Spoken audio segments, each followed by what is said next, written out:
as Austin pulls the Castrol GTXOs up the stage. Langston ready to sprint down the quarter mile with him. And Richard comes out first, but Austin moves beautifully, drives around him at 1,000 feet and wins. The elapsed time for Pat Austin, 6:15 at 2:29. Langston, 6:21 at 2:26. Well, that 229-mile-an-hour speed was impressive, but Austin was definitely behind Manzo in performance even in this final round. But Manzo is red-lighted, throwing away what was a guaranteed victory here at the Chief Auto Parts Nationals, and he wastes the quickest run in the history of the class. A 6:05 destroyed by a red light start, and Pat Austin cruises into the winner's circle for yet another victory with a 6:13 at 229 miles per hour. Pat Patterson is with Larry Morgan. Semi-final pass there. You had some tire shake. You got kind of crossed up out there. I had a good light. I had a good 440 light, and I just shook when I let the clutch out, and I looked over and I didn't see Joe. I put it in second gear, and it come out of it, and I just let her eat. There wasn't anything else I could do. And I ran fairly well. I mean, I ran a 45, I guess, and it wasn't bad for the pass, you know, so if I can step it up there and have a good light, I have a good chance of beating Warren. We'll see that Pro Stock final in just a moment. Now, the Alcohol Dragster final. And it comes down to this: Mike Troxel of Lakewood, Colorado, against Tom Conway of Seminole, Oklahoma. Troxel, 6:29, 6:29, 6:27. Conway, 6:32, 6:27, 6:31. The fastest of the pair at 2:18. And here's the semi-final round as Troxel found himself against Billy Graham, whose wife wants his RPMs up higher as he stages the Carter race. Graham in. Troxel moving in the left side. They're ready. Green light. Out of the chute they go. Graham gets his hole shut as Troxel shakes the tires. Troxel coming on hard at the end of the quarter mile. Troxel wins as everybody blows a motor, but Troxel goes into the final round with a winning elapsed time of 6:27, a speed of 2:13. I'll tell you, though, John, one of the most incredible races that we had during this entire event so far came in the semifinal round, other half. This is Tom Conway in the near lane from Oklahoma against Texas racer Kyle Henley, an optician who calls his car Optical Illusion. Now, these two staged up for what was guaranteed to be a close race, but I don't think anybody realized just how close this was going to be. After a little bit of a starting line burn down or psychological battle, they both staged up. The green light, they both left nearly identically, with Henley getting a 6/1000th of a second hole shot. But at the finish line, Conway in the near lane ran 6/1000ths of a second quicker than Henley for a theoretical dead heat that was decided in the near lane by less than 1/1000th of a second, John.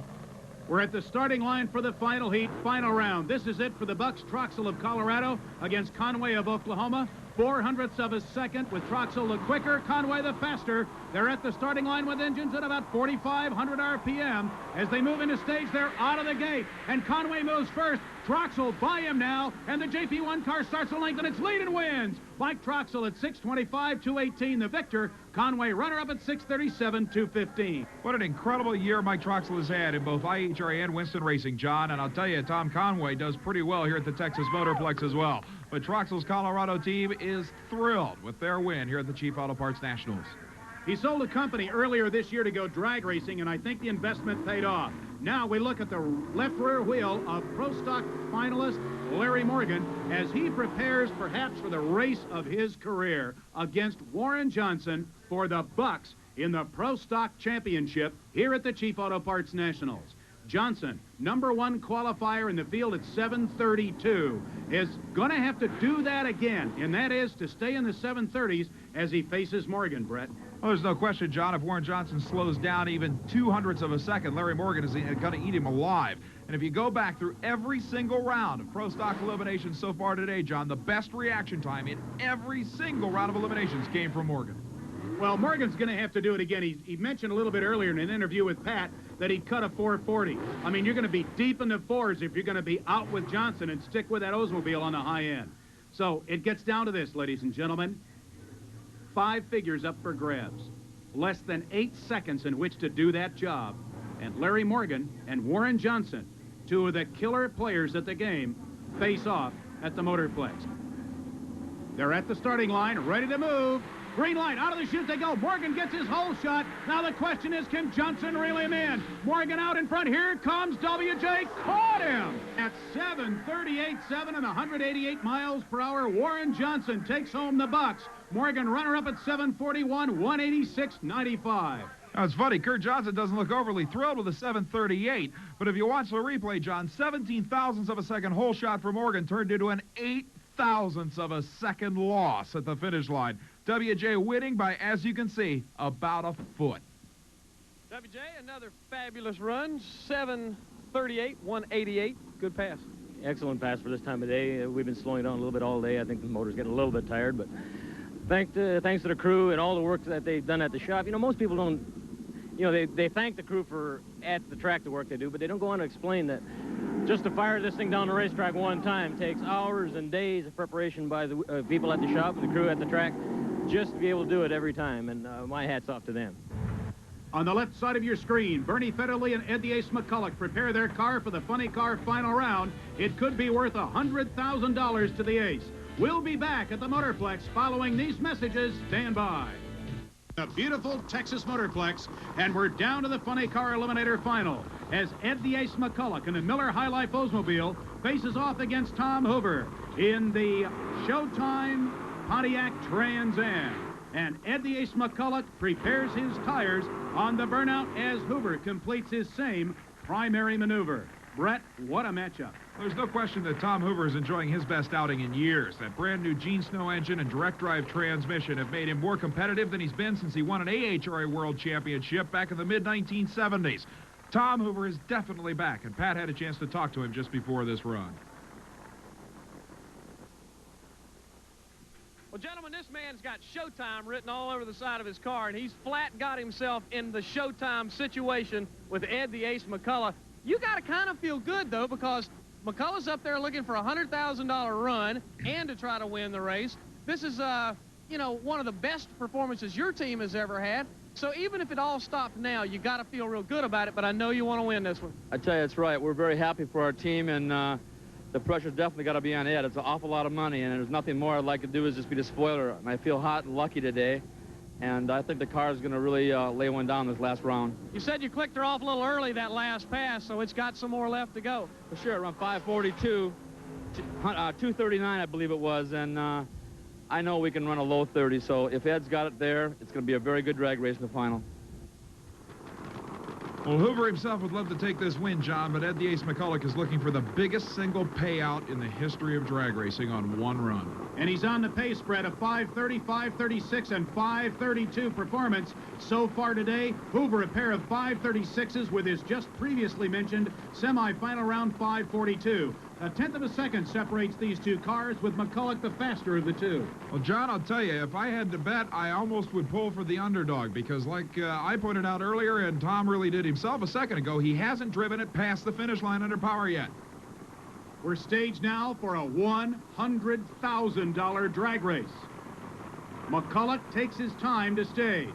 He's in. Biggest day of his life. They're out of the gate. Hoover gets a hole shot. McCulloch on a beautiful pass is the winner of $25,000 for the championship and a $100,000 bonus at 5.303, 272 miles per hour. Hoover's game try a 540 at 256.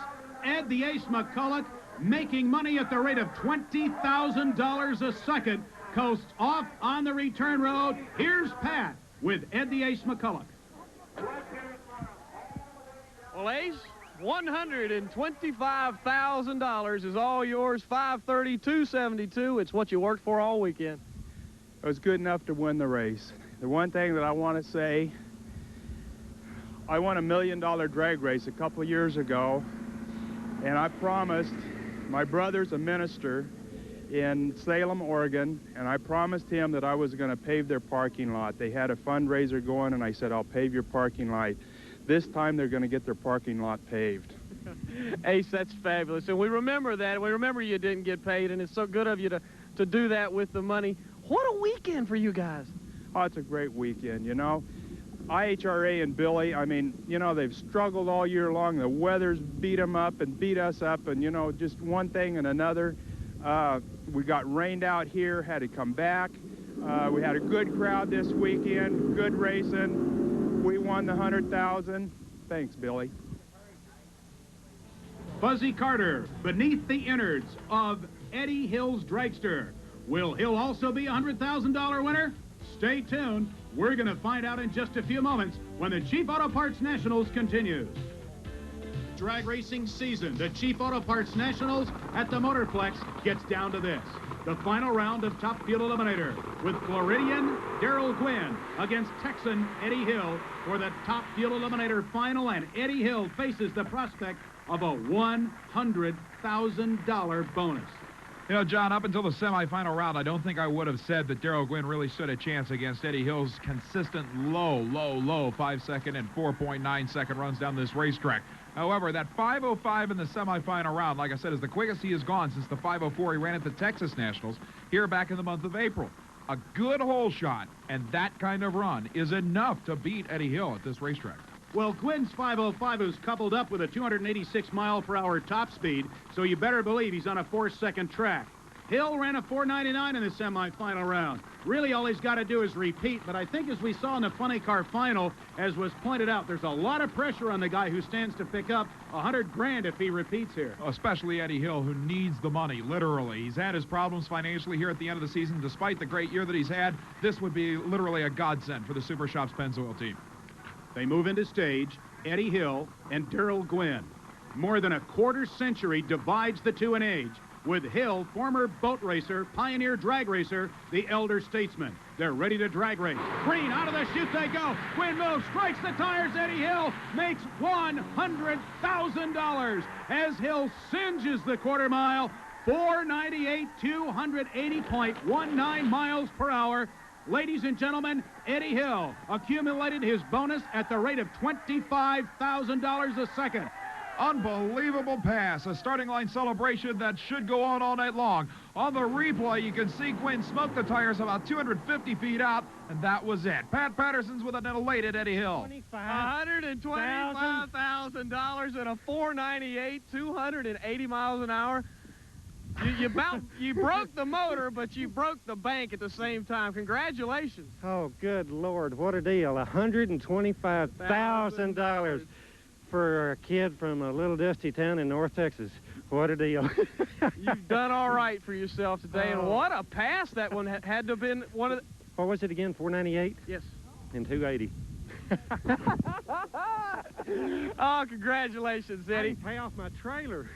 What are you going to do with all this money? I'm going to pay off my trailer. I'm going to pay it on the bills as far as it'll go. You sure that wife of yours hadn't got it spent yet? She wanted a diamond. We'll have to talk about that. Oh, you know what I have got to do? Fuzzy and Ursie both wanted to go to Holly's driving school, and I told them if we win this deal, they could go, so they're going to hold me to it. This is just what you dream about. Oh, it's just the realization of a lifelong goal. I mean, I wanted to be a professional racer all my life, and I never had a sponsorship, you know, until this year when Super Shops and Pennzoil and Mr. Gasket and Walls Industries and the rest of the people that helped me had enough faith in me to step up with the money to where we could go racing competitively. And, you know, at the time they did that, I had never won a race. Never won a race. And now then this year we've won, seems like everything there is to win. Got the records. We've had the fastest and quickest runs in the history of the sport. I mean, it's just... one more time. $125,000. Congratulations. Oh, thank you. Great How run. sweet it is. As the sun sets at the Texas Motorplex, the celebration, like I said, will continue throughout most of the evening, John Lundberg, and rightfully so. Eddie Hill came into the 1988 season literally almost penniless, without a major championship victory. His only real strong performances had come at this racetrack, but my, what a difference 12 months makes. Bret, there's a plaque in front of the timing tower here at the Motorplex that reads as follows. Whatever you vividly imagine, ardently desire, sincerely believe, and enthusiastically act upon must inevitably come to pass. It's the theme of SMI, and we've watched that happen. A fairy tale lived here at the Texas Motorplex today. As Eddie Hill is being congratulated by his fans in the starting line, there's McCulloch's $100,000 bonus and a like check soon to be picked up from IHRA President Billy Meyer by Eddie Hill. What a remarkable weekend. What a remarkable drag race. What a remarkable season for the reborn International Hot Rod Association.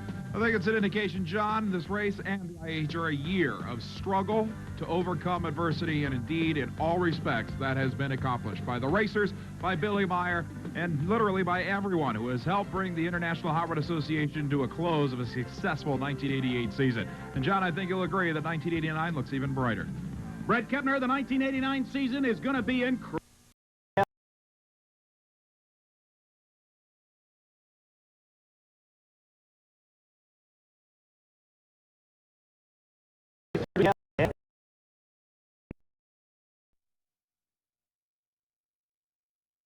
I figured the only way I can get Eddie Hill was come out deep stage, try to cut him off the lights, and he had to catch me at the end.